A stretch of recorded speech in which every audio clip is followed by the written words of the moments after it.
the president has made it clear that there will probably be a tariff on every country that we do business with. Okay, I mean, he's campaigned on that and has said that.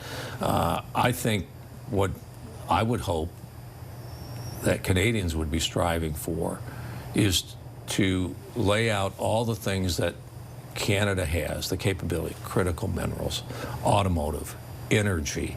You go right down the list, things that we can work together on, defense, fentanyl, stopping the number of deaths in both of our countries from fentanyl, that we can come together with a deal that gives Canada the lowest tariffs of any country that America negotiates an agreement with. So not no tariffs, but the lowest. The lowest. That is Donald Trump's new ambassador here in Ottawa, Pete Huckstra, on this program earlier, saying Canada could get a trade deal with the U.S. before the summer in a wide-ranging interview. But should Canadians trust him when he says that? Let's bring in the front bench. Sharon Carr is former Deputy Chief of Staff to former Liberal Finance Minister Bill Morneau. Jamie Ellerton is a Conservative strategist and the founder and principal of Canaptus. Former interim NDP National Director Carl Belanger is with us. He's now the president of Traction Strategies. And Hannah Thibodeau rounds us out tonight. She's a former news anchor, now an executive communications officer at Global Public Affairs. Hi, everybody. Happy Wednesday. Hello. Good to see you.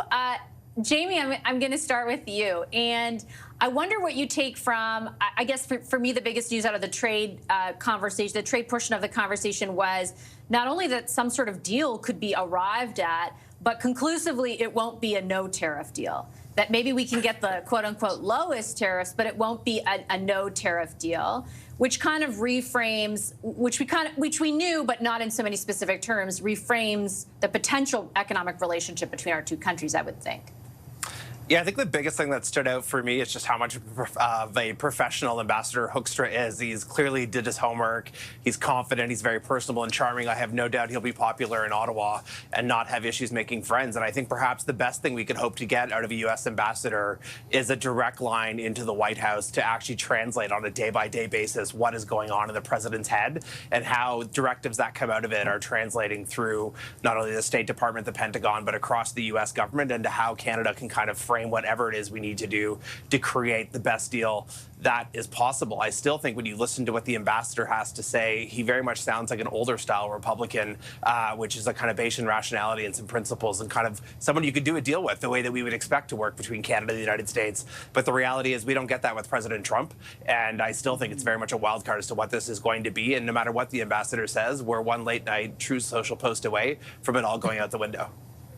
Yeah, I think that's why, Sharon, to Jamie's point, I kept pushing the question of trust, right, which I know not everyone loves. But I do feel in this instance like we have on the other side someone who made a deal, contravened the deal over and over and over again, and by the way, in the middle of it all, threatened to use economic force to annex us on a number of occasions. Like, if we do arrive at something in July, like, is it worth the paper it's written on? And how do you communicate that to Canadians? Well, I think we always have to operate as if it's not, because, again, we live in a time where if you say the wrong thing, you make the wrong gesture, you do anything, you're going to see like a threat of 200% tariffs the next day. So I think we always have to be cautiously optimistic. But watching that interview and kind of listening to what he had to say, I would say I was at least hopeful that the temperature was down when he kept saying the lowest amount of tariffs. It's a big change from us hearing what we were hearing over the last several months. And I think a lot of this has to do with the shift in government. We saw Carney down in Washington, and we saw that really interesting video that came out after that was kind of lovey-dovey and all nice. So I think what the ambassador said was hopeful. Whether or not it leads to us having full trust in the U.S., I don't think we'll ever have that as long as we have somebody who is willing to flip a table at any single gesture. Interestingly, it also sounds, Carl, like, and the Prime Minister has framed it this way, economic and security. But on security, he was pretty specific, like, if you don't go with the F-35s, like, good luck, and I'm paraphrasing, but good luck on NORAD. If they're willing, like, it sounds like it's all part and parcel of one conversation that has to take place. Yeah, I suppose that's correct. And the problem, though, that I had with the ambassador's interview, is that he was using a lot of conditional words, a lot of probably, could, and could be the lowest. Could be zero. Never say never. Like where are we going with this, right? So the question of trust. I don't share the optimism of Jamie that this guy, will be the direct line to the president. I don't believe that for a second. He sounded like a guy who was hedging his bet and trying to decipher himself what the president was doing and wanted to do. It's not clear because, as Jamie said, and on that I agree, we are one Truth Social post away from changing everything, and this is where the relationship with the United States will not be the same for a long time, even after President Trump leaves office, because who knows who the next president, will be and what he will do and how he will behave. So, come back to the original question about the, wordlessness of the paper these deals are signed on. I mean, the truth is, we have a good trade deal right now, and it's out the window. And then we're going to have maybe one in July that would last for, how long. It depends on the whim of the next president, I suppose. And I just think that lays the ground. Like, no matter who were to be in government right now, Hannah, it has to be an immense challenge because you're going to pour all these resources into trying to land on something that you can then, at least try and make it so that we're not in a crisis. But honestly, I don't know how anybody, regardless of party, ends up doing that when it is so destabilizing on the other side.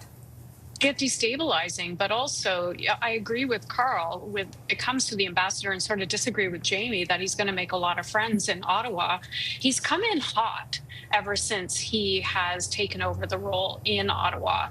On your show, one of the great things is that he's saying, the fact that Donald Trump is saying Canada will become the 51st state, forget that.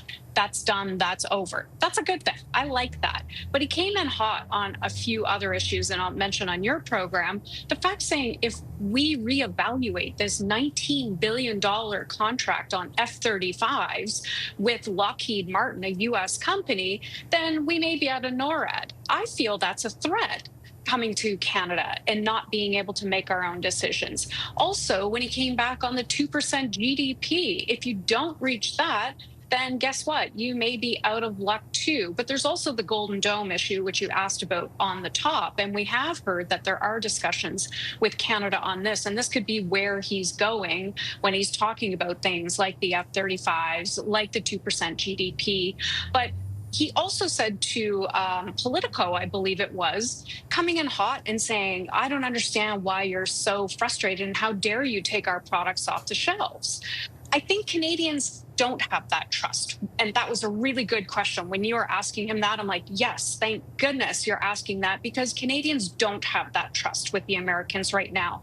And I think he needs to come back in and rebuild that trust and stop coming in so hot with Canadians on these issues and making these type of veiled threats about the F-35 purchase.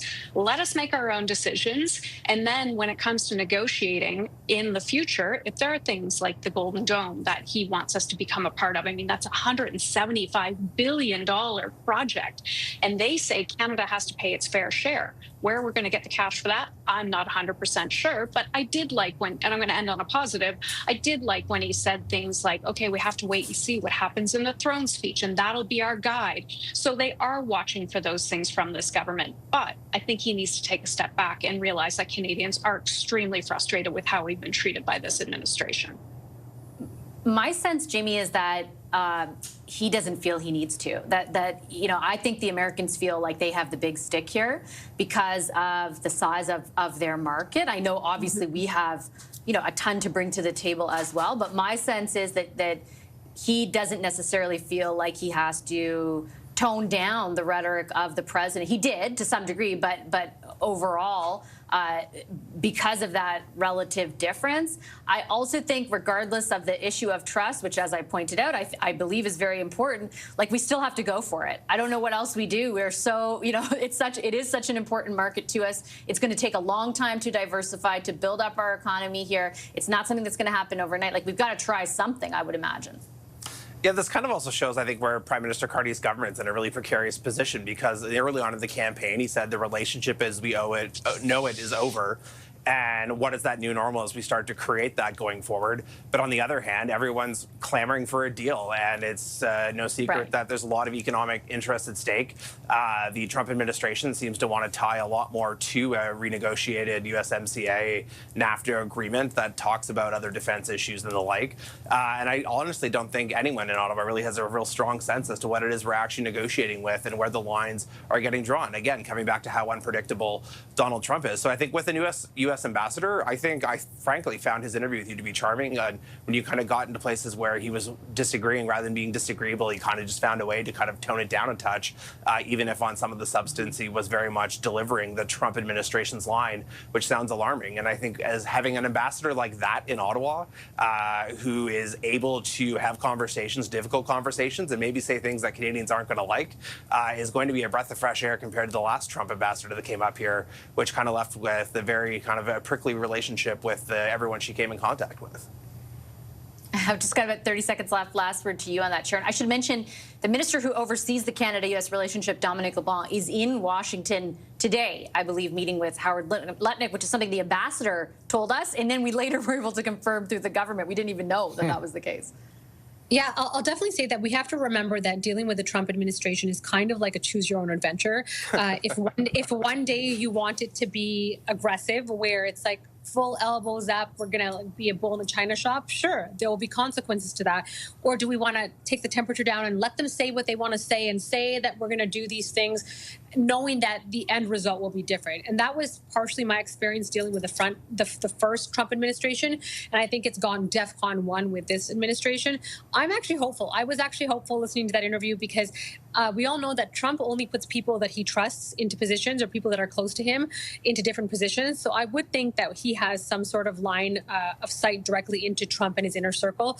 But I got to say, we've got to approach diplomacy differently. This is not the same type of diplomacy you would have in any other time. And I'm a bit hopeful from watching that. He did tell me at some point, I'm not sure if it was during or after, that he does brief the president directly. So I don't know on how many instances, but he did say that was the case.